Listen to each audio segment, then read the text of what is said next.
La la la la. La la la la. All ready? Hey guys, Pit Malibu here. I'm here with the doc. That's why it's called Pit Malibu and the Doc. And we have two guys from Pit Malibu here with us. We have Glover Teixeira live from Pit Malibu. Well, he's not live, but he's here from Pit Malibu. And we got Rick Metzler, the owner of Pit Malibu, Rick Metzler.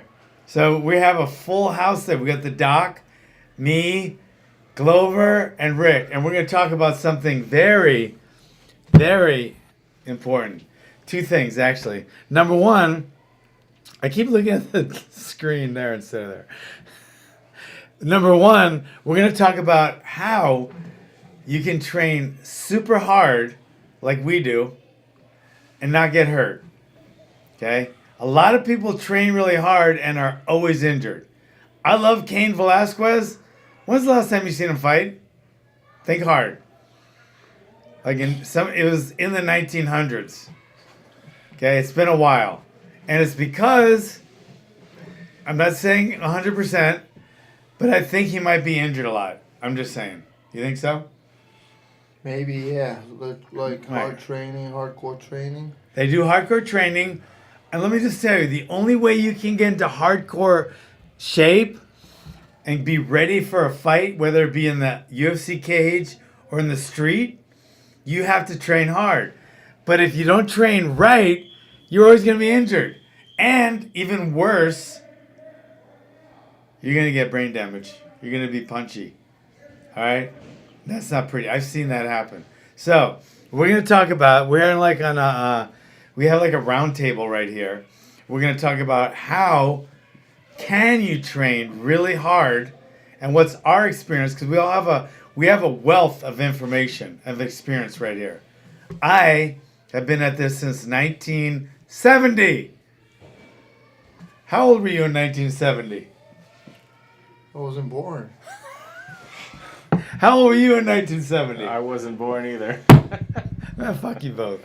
How old were you in 1970? I was born. How old were you? You were 1 year old? I was getting ready to train though. I hate you all. I hate you all. I started training in 1970. And let me tell you something. I'm 60. And I don't have injuries. So I'm doing something right. All right? I'm ugly as shit, and I'm not really successful in anything, so I'm doing some things wrong. But besides that, I'm not injured, and I've been training really hard since 70. So since we're all have experience with this, he's a doctor. So that means he's smart. Okay? We're karate guys, so that means we're not smart. Not very smart. Not very smart. But that's beside the point. Okay. Now, let's break this down into two parts. Number one, jiu-jitsu, which is one of Glover's expertise, they get hurt a lot because they're pulling and tweaking on joints all the time. So they're known for having shoulder injuries, ankle injuries, knee injuries, etc. Okay. Mainly the knee injuries are more of the takedowns in the wrestling. But they have a lot of joint injuries. We also are used to doing this a lot, punching each other. And if we punch each other too much, we're going to get cut, we're going to get chronic brain damage, and we're going to get acute brain injuries. So how can you train hard without doing that? All right, let's go first. Let me get your opinion first to the only UFC fighter. He's not just a UFC fighter, he's a UFC contender. There's a difference, guys. You can be a UFC fighter, but he's also a UFC contender. What do you think the secret, the line is, the sweet spot, that's the word. What's the sweet spot between training really hard for a fight, but trying to stay injury-free? So where do you draw the line, and where's the spot that you pull back or you go harder? I think condition helps a lot. Condition is the most important for prevent injury. Okay. When you like stay fit, stay conditioning, off camp, and when fight comes, camp start, and you start sparring. Of course, you're gonna slow down on the condition a little bit because Right. all the sparring, all the wrestling, and I think that's.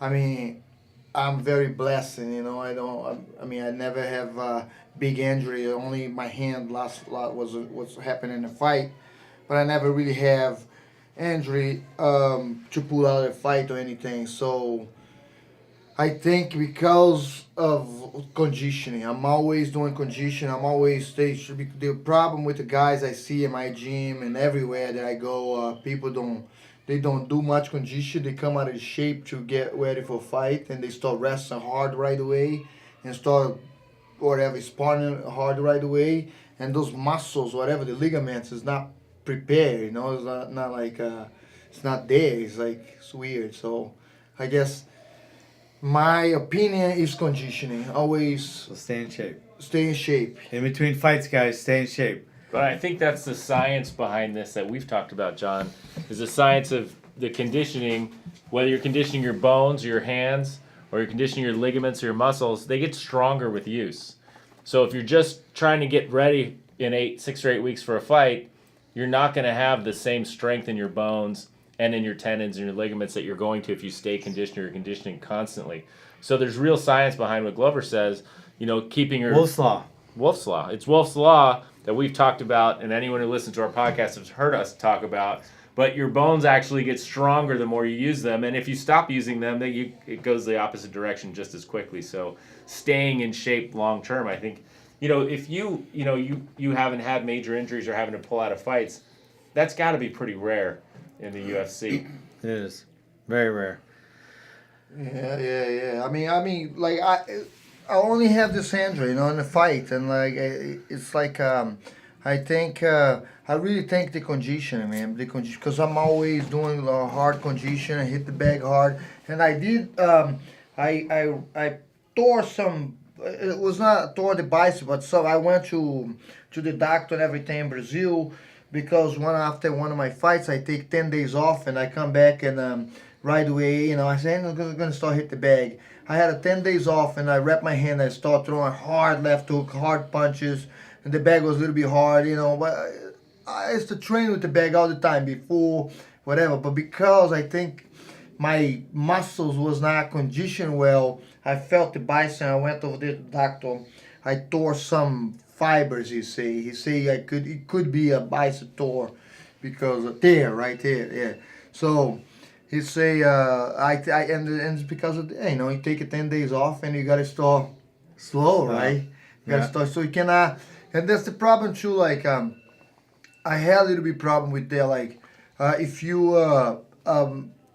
you know what you're doing, all right? You know how much weight you lift, let's say power clean or rowing, whatever, like, what are you capable to do it, and then you take, like, whatever, a week off or 10 days off, that's enough, like, then you go and you're trying to put that as the same weight or whatever, do the same thing they were doing when you were in very good shape. How fast do you get out of it? You didn't even turn that off. Let me turn that. That's not yours. It's mine. It's outside. But talk about, while I'm gone, talk about how long you think it physically takes your muscles and your cardio to get out of shape in between fights. That's a good one. So I think cardio, I think you got about 2 weeks. You can kind of just fall off the map for about 2 weeks. And if you don't get back into it within 2 weeks, you start to lose your cardio endurance. As far as building up muscle mass or bone density and those things, you probably have a little bit more time. But definitely your cardiovasculars, I think most people have about a 2 week where they can just take a 2 weeks off and get back into it and not lose too much. But anything It's past still gonna that, suck. It's still gonna suck. After But 2 weeks, it's still anything gonna suck. past Right? that, I think you mean, really start to lose your endurance. Yeah. The age got a lot to do with that too. When I was young, I didn't have to warm up or anything. I was 20 years old. Yeah. I didn't need to warm up to start. Let's spar. Okay, 24, 25, I come to the pit. I was like, Yeah. but now I need a longer warm up. I need at least half an hour, and that make a big difference too. Because you really feel like before injury, you feel a little pain here, whatever. Like if you're gonna hit the bag, if you're gonna wrestle, if you need a longer warm up, you know, and like it goes with the age too, right? Like when you're younger, also pains go away. So you get some pains when you're older, and they're just with you now. I do about not for me because I don't really care because I don't work out to their extent, but my fight team, I always warm up between 20 and 30 minutes because it's really too long, and it's boring as shit for them, but I don't want any of my fighters to get a pulled muscle, a pulled hamstring, a pulled groin muscle, a pulled shoulder in training. I mean, just by not warming up. So to me, it's important, or it's worth it to invest. Even it might be wasted, I might be overdoing it. I'd rather warm them up too much than have them. In my office, we see this on both ends. You see it on the I didn't warm up, whether it's men's league basketball and the guys are 40 and they get on the court and the first time they run down the court, someone tears their Achilles. Or they're playing baseball and they run to first base and tear something. And then you see it on the other end. You see a soccer player who plays for 90 minutes and then at the end they're so fatigued they blow out their ACL. So they're kind of in the middle zone. When we train here, it's an hour usually, but you warm up and then you train and then you don't keep training to where injuries start to happen also. Right. I'm a firm believer in high intensity interval training. I think shorter is better because we're martial artists and we train for. Most fights aren't going to last very long in the street, and in the cage they last between 15 minutes to 25 minutes. And no fight is not a marathon. To me, it's not a sprint either. It's a bunch of little sprints mixed in with some rest. So to me, that's what it's like. All right, now I got a good one. Yeah, but hold on.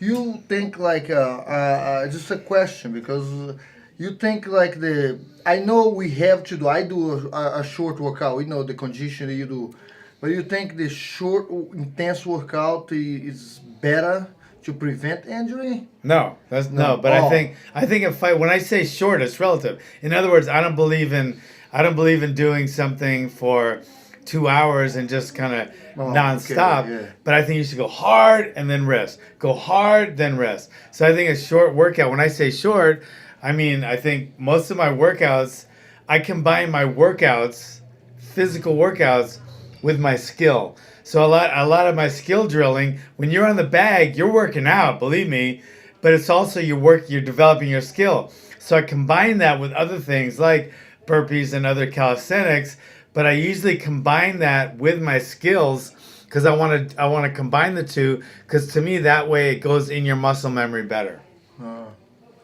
But okay, here's a good one. Now, some people, and I know a lot of Brazilian fighters used to believe that they don't need to condition because they're going to grapple or spar their way into conditioning. Have you ever heard that? Yeah.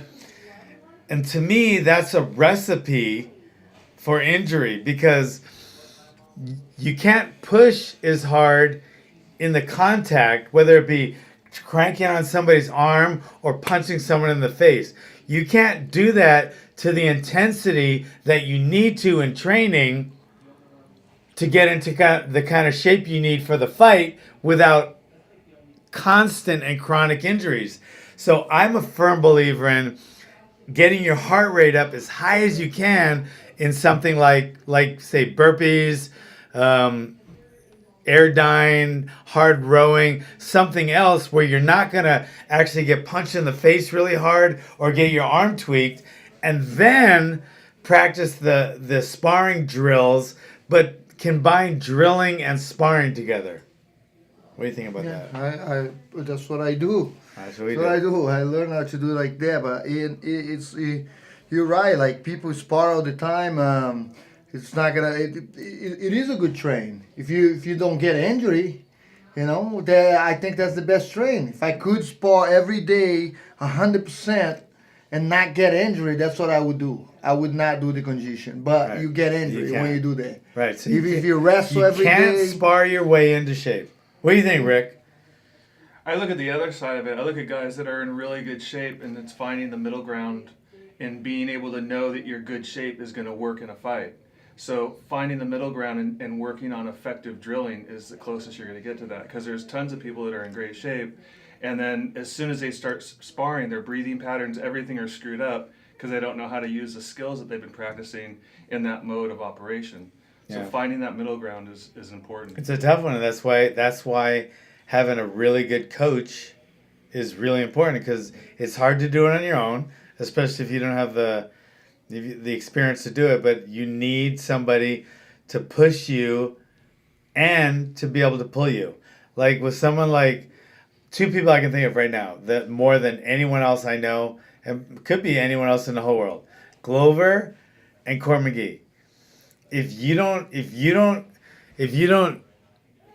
rope them in, if you don't tame them in their training, they're gonna train way too hard. They're gonna be like overtrained in a heartbeat.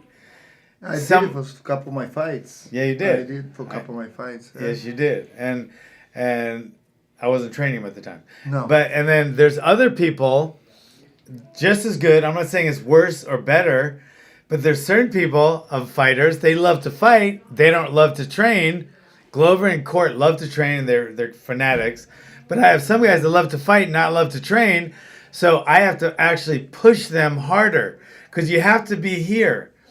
If you train too hard, you're here, and it's not good. If you train not hard enough, you're here. So you want to train your guy here. You have to know when to pull your fighter, and you have to know when to push your fighter. And some fighters have to be pushed more, and some fighters have to be pulled more. So that's a really, really fine line. And a trainer, if you want to be a trainer or a coach, you have to learn that every fighter, every athlete, every student you have is different. When I'm doing my class with, I got Doc in there and I got other people, but I have to feel the energy of the class. And sometimes I push them harder than I was going to, and sometimes I pull them back, because I can tell when they're pushing it to their limit, and you have to be able to do that. So I don't think you can train. I don't think you can spar your way into shape. But then again, I don't think you can't spar at all. Because if you don't spar at all, you don't know what it feels like to get punched in the face. You don't know how you're going to react. But if you get punched in the face too much and that you depend on that for your training, you're going to have you're going to talk with a slur, and you're going to be drooling a lot and not remembering your name. And you're going to have broken bones if you do that when you grapple. What do you think? Yeah, I think for me, and what I see you do in the class, and the injuries that I see in my office, I also see injuries when there's kind of a skill mismatch, and it's usually the guy that's better that gets hurt. But I've seen that here too. So I'm always trying to train in the class with the black belts or someone better than me. Maybe it's more dangerous for them. I don't know. But I do see that, especially if I spar with people that are brand new, I think there's definitely way more chance of getting hurt too. So that's tough for us. Like for me, I know for me, Rick and Glover, it's tough because, well, I'll give you one example. Like, okay, I'll bring Glover. So Glover, I think when we first started sparring, I could beat Glover, and I used to get mad like with Glover or Chuck or some of my fighters, and I would hit them and I'd be like, bro, block, and they'd be like, oh, I'll try, and then I keep sparring them. Then the time goes on. And then all of a sudden, they're blocking and hitting me really hard. And then I'm like, oh, shit. I made a huge... really mad. Then you got really mad. I got really mad. Because you make that mistake where it's not... That means you're a good coach, but you're screwed because now your students are going to beat the shit out of you. So you have to have students that have some control, because your students, hopefully, are going to be able to beat up on you someday. If they're not, you're not really a good coach, or you're just some kind of freak athlete. But all my students, I think almost every one of them has gotten to a point where they're able to kick my ass. And that's like the best day of a coach's life and the worst day, both rolled up in one, because you're so happy that they finally got it. But now you're so sad because now you're going to get your ass whooped by someone else. When I tested Chuck and Rick for their black belts, I was all over like, I'm going to show them and I'm going to teach them. I ended up bloodier than they were after the black belt test. And I felt really proud that I just promoted my guys to black belt, but I don't think I could breathe out of my nose for like 2 weeks. So it's good and bad. It's good news. It's good news and bad news. So as a coach, it's so important to be the person that can push and pull and realize that drilling is the new sparring. You know how they say, what do they say? Something is the new something. Orange is the new black. Or that's a show, right? Orange is the new black. Or they'll say like, I know, an age. Like I'm 60, but like 60 is the new 40. I don't feel like that, but you know what I mean. I've heard that before. Are you guys getting what I'm saying? Like this is the new this, right? We're all with you. Go on. Are you serious? You're looking at me like I'm stupid. Okay, so what I'm saying here is drilling is the new sparring, and it's taking over. I think people, even boxers, don't beat the shit out of them all the time like we used to. We used to do that in the pit too, but we've realized that you don't have to beat the shit out of each other all the time to learn how to fight and to get in shape for your fights. You do have to do some sparring, but I think the bulk now of our contact is drilling. So and I think most of the good teams are doing that, and some of the teams don't do it as much, but they're the ones that have the most injuries.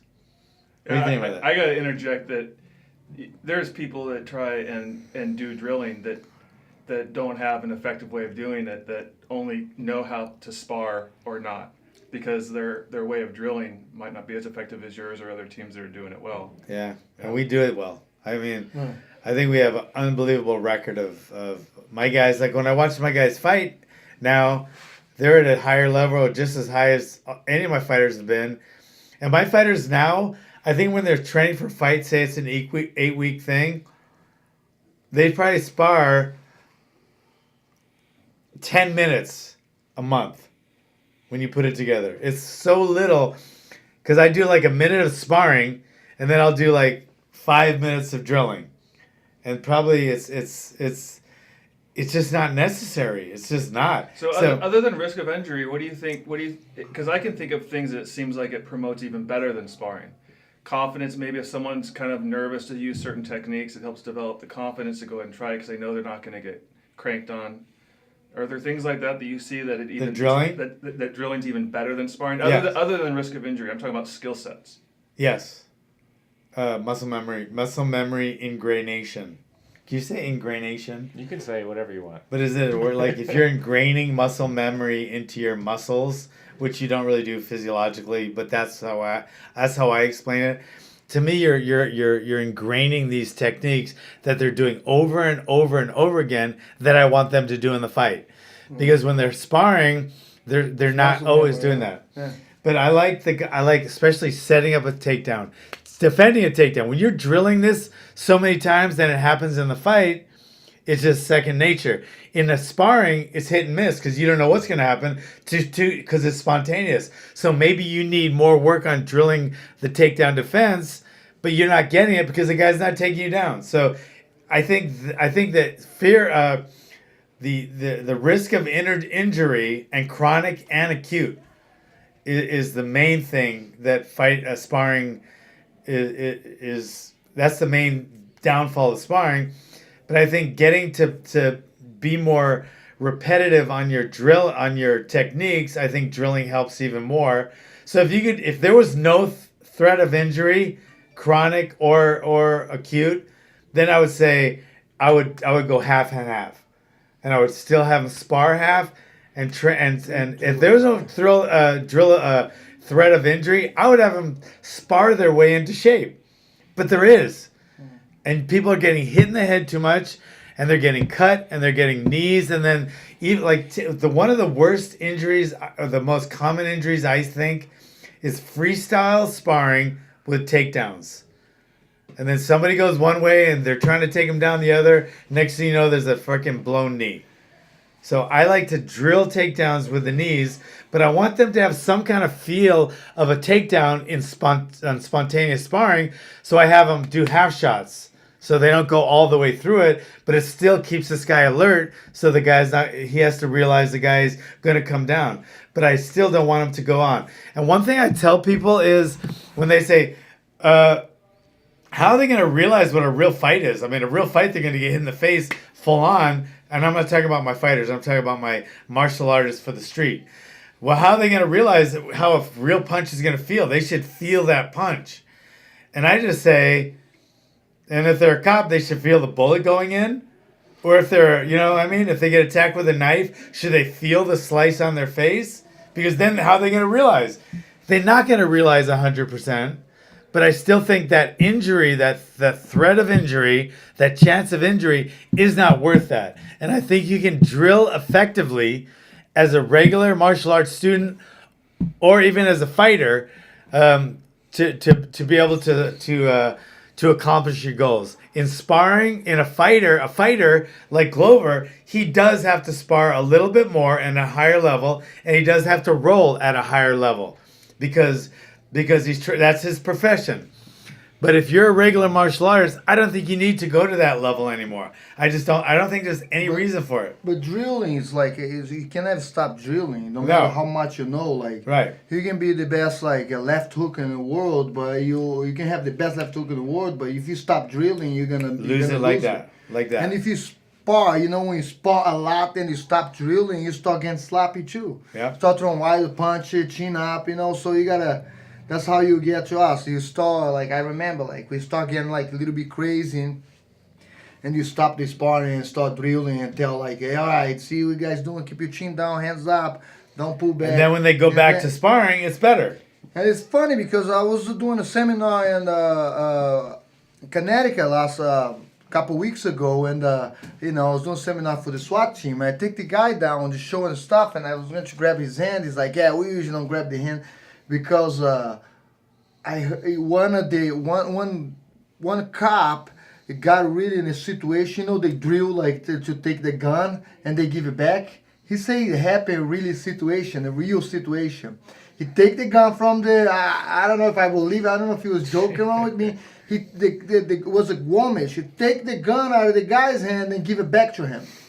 That's muscle memory. It was a That's joke. drilling. He was drilling. joking with me, all right? I didn't believe him. I don't believe it. He looked at me and said, I swear to God, this is true. I can see that. I swear to God, it happens. It was I can see it. Two things I don't like my guys bowing before they spar anymore. Okay? And I don't like them ever helping each other up, not because of the gun thing, but because I don't want that. I want that guy to have to get up, because in a real fight, getting up is tiring. Yeah, in wrestling, we train wrestlers all over the world. Train with Steve and even with Chuck. I remember, we never help each other up. We take him down, they get out. I did it because I was doing a seminar. I was just trying to, but yes, we never help. That's a good take point. You down, you get up in your own. Maybe you won't want to go down again. Yeah, and the bowing, the bowing is important after sparring, but to me, I don't know, like two kids in the schoolyard, I don't want it to be a sparring match. So to me, if they're so used to bowing, I want the sparring or drilling to mimic what they're going to be like when they really fight. So I want it to just go. I want them to, sometimes I make my students, adults too, but mainly kids, say things to each other like, "You're ugly today," or just something silly, but it's a negative thing, and then I want them to start sparring or drilling, because I want that's what's gonna trigger a fight in the street, not a bow and okay, let's spar. I want it to start off like that. You know what I mean? Yeah, but as martial artists in the cage, it's always nice to see them respecting each other before they fight. Yeah, and those are pro fighters, and they're so at a different level than most of us. So it's beautiful to watch the bushido or the respect that fighters have for each other. I know for a fact all my guys, anyone that's been in contact with the Pit, Glover, Chuck, all my guys have shown utmost respect, and it's always it makes you proud, but it's terrible to watch that. But in the street, There's no fucking respect. You But shouldn't. you know, John meant something. It's really like cool that he say like that he tell his student. I would do it differently. I'll be like, hey Rick, you know, Doc over here say he knocked you down last week. Then I go and say the same thing to him. So you know, but anyway, you know, it's true. It's true. The shit out of each Let me other. tell you why. It's good. The respect. I always respect people. I don't, you know, I don't care. I'm a fighter, man. I walk in there and I fight. You know, I don't care who. And but you're right. It's a fact. I seen people that he's always respecting everybody that he fought, like 6-7 fight, was respectful with him. And then when he fight a guy like McGregor that's coming to your face and you hit him, he's like, that's all you got, bitch. You know, all these things. Then the guy, he never happened. That never happened to him before. Every time he was fighting, you know, so he goes in his head for sure. No doubt. No doubt. They're like, if he's only used to like, hey, okay, bout and let's go, let's fight, you know. And But you can go on the other. You can see that on the other side because if you get like if you killed him with kindness, like you killed McGregor with kindness, and he yelled at you, just saying, okay, you're the greatest, and then you might like freak him out and go, damn it, what are you doing? I hate you, I'm gonna kill you. And he's like, was I don't know if I've seen any. This Argentina guy that fought Muhammad Ali. Who? That Muhammad Ali was like, forget his name. I show him in YouTube. from Argentina? From Argentina, he's Oh. like he kept telling Muhammad Ali like, you know, Muhammad Ali was talking all this thing, and he's like, he just like, you got baby face, and grab Muhammad Ali's face, and Muhammad Ali, hey man, don't do that to me, and then he just laughed. He just He like, threw him off. so he did throw him off, and Muhammad Ali actually walked out of the interview laughing, that guy like, I can't be mad at this guy. Oh my god! I like that. See, It's crazy. He killed him with the respect. He and the killed him kindness. with respect. That's what McGregor or even Diaz. I don't think it work with Diaz. It might work with McGregor because I think McGregor's is an act. It's a really good act, and I He like. always respects him after the fight, though. It's an Yeah. act because after the fight, I think he's very. he kneels respectful. with him. They respect each other. I think he's respectful, and I think the Diaz brothers are too. But I mean, if they start getting in your face, kill them with kindness. I You like think that. it worked with Tyson? No, Back because then? yeah, but Tyson isn't anything like that. Tyson is just an intimidation. He's not talking shit. No, you know, yeah, it's. I mean, he it's a once look. once he started talking shit, it didn't work for him because like, I'm gonna eat your baby. It's just like that wasn't really intimidating, but he was intimidating just by his look, and that one's And hard him to. pacing Oh like my a God, tiger. like you he's know. about to kill you. It's Yeah, like that's so that one would be hard to deal with because how do you deal with that? But like if someone's talking shit to you, because you know you could deal with that. Tyson's intimidation was probably the worst since Sonny Liston. Sonny Liston's was pretty bad. Yeah, But it was a different one. Yeah, he Sonny Liston's was just like it this. was. He's just like a big like his was like what's that black guy on Star Wars, Darth Vader. Like he was just this big Darth Vader. Mike Tyson was like, Mike Tyson was like, I'm gonna kill you. I'm gonna do this. I'm gonna do this. Sonny Liston was just a stone cold killer. I think Sonny Liston was he was, but he acted a little bit. You know, he wanted to be the bad guy. Tyson in the beginning he didn't. He just No. wanted to fight. Later on, like after you know, like you say, he's like, hey man, this is working for me. You know, I'm the bad guy. But in the beginning he didn't, but he was. He overdid He it. didn't care, but he was. Yeah. I think he was so intimidating, but then when he started, towards the end, he started getting too, like, it wasn't intimidating at all. It was just, it didn't come out.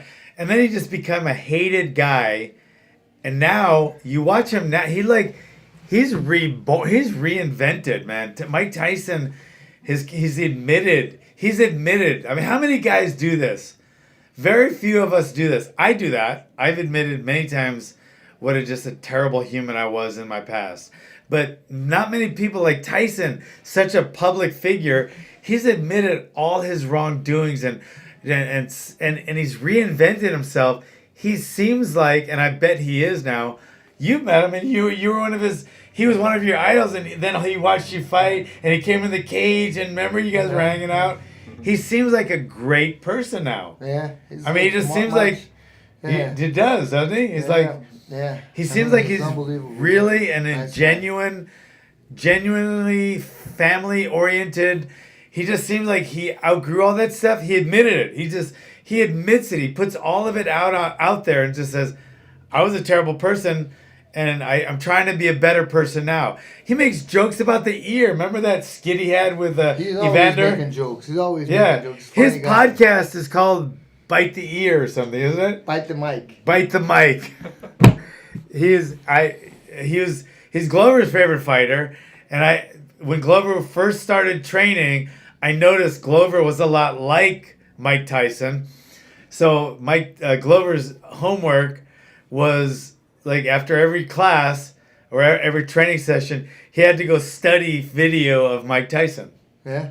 And because to me that was that's the closest thing to an idol that I wanted Glover to have, not necessarily his persona or his person, but his fighting style. His fighting style to me is exactly add great jiu-jitsu and great takedowns.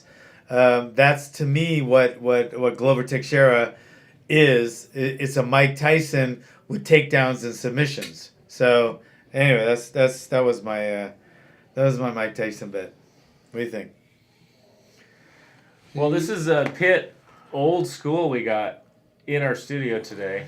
Rick. That's old school right here. Rick was my first student, 1985. He says 86, but whatever. I like 85 because it just rounds better. It's a 5, 10, 15, 20. 6 is just somewhere in there. It doesn't roll off the tongue as well. So I always say we started in 85. So I'm going to stick with that, by the way. But 85, so he came with me. And the first time Rick walked in the door of my gym, there was no door. He came through the house because my gym was in the backyard. My wife, when we got this house, well, she already had the house. And then we got together. We were both nurses.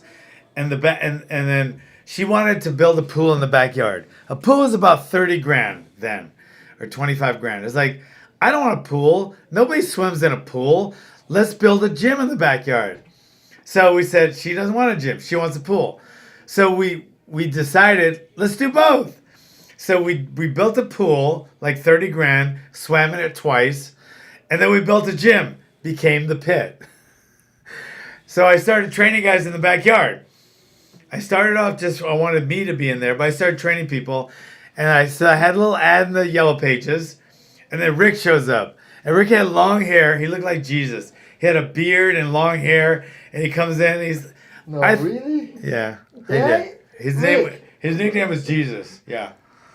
And he came in and it was like... I thought to myself,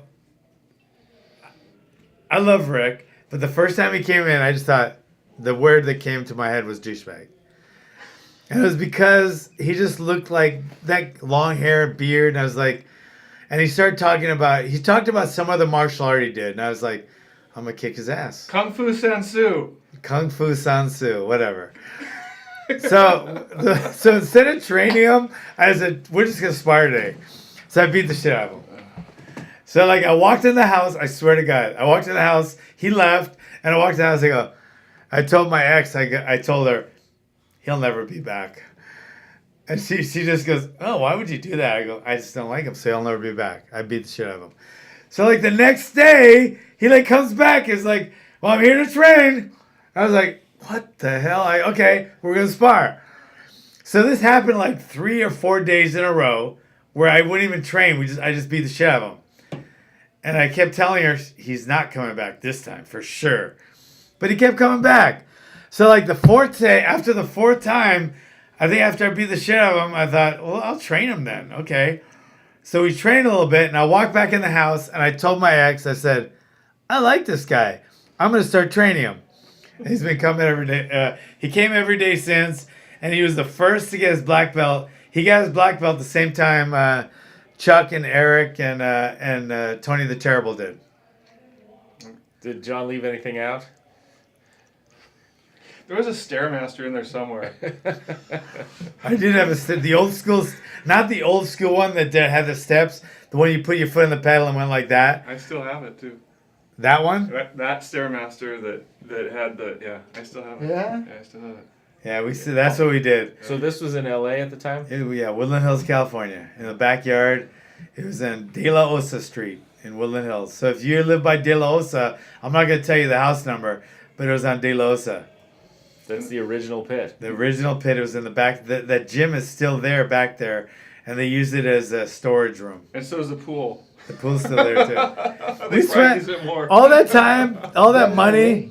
We swam in it like twice. Seriously. So that's where the pit started. That's where Rick started. Let me tell you how Glover came. Now, Glover fought one of our guys, a guy named Eric Schwartz, who he still lives in our town and stuff. And they were going to fight. And it was both of their first fights. Where was this? It was at Tachi Palace. And so they fought. Really tough fight. Our guy won, but Glover was like, we saw something in Glover, me and Chuck. And we went into his dressing room after the fight, and we just wanted to tell him, like, how good he did and how much we respected him and how much we liked watching him fight. And we wanted to make sure he didn't feel bad about, because it was such a good fight. And they were like, we'd love to train with you sometime. And next thing you know, Greg. he was there. Greg, my friend Greg Davis, the new. Oh, okay. Yeah, remember he's the one. He's the one that set up? Okay, I didn't remember Greg that called part. you and say, yeah, he wants to go over there, so. I don't remember that. Where were you living back then? Connecticut. You were living in Connecticut then? Yeah. So Greg Davis was the middleman? I didn't know that. Greg called, I say, John said I could train with him. It's like, I know John, I can call him. He's a little trained. Yeah. So he got your nickname. He got my nickname. Yeah, he got permission. He asked He got- permission. Yeah. He did ask. was a professional kickboxer, and my name when I was fighting was John the Train Hackleman. So he wanted a nickname. He wanted to be the Train.